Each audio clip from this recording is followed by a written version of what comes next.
বিএনপির 80% সমর্থক শুনুন। 80% মানুষ এখন বিএনপির পক্ষে।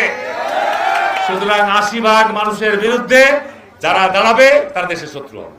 বিএনপিকে দুর্বল মনে করি না, এখন বিএনপির পক্ষে। এই যে বিএনপির নেতা 80% সমর্থক মানে গর্বের সাথে বলতেছে এই বিএনপির নেতারা হাসিনার হালুয়া রুটির বন্টক নিয়েছে। বেগম খালেদা জিয়া জেলে বন্দী ছিল, বেগম খালেদা জিয়া অত্যাচারিত হয়েছে, কিন্তু এই বিএনপির অতি উৎসাহী নেতারা এখন নিজেদেরকে 80% ক্ষমতাধর রাজনৈতিক দল বিএনপি আত্মপ্রকাশ করতেছে।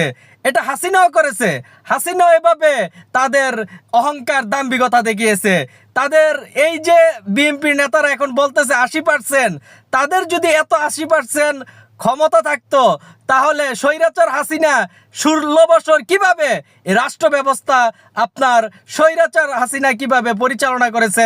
এই বিএনপির রুমিন ফারহানা, এই হারুন পাপিয়া, ওই নীলুফা চৌধুরী টকশুর মধ্যে ওই সমাবেশে বড় বড় কথা বলতে পারে, বরঞ্চ ওই আমরা দেখেছি বেগম খালেদা জিয়া জেলে কারাগারে বন্দী ছিল, বালুটাক ওই হাসিনার বালুটাক সরাতে পারে না এই বিএনপির নেতারা।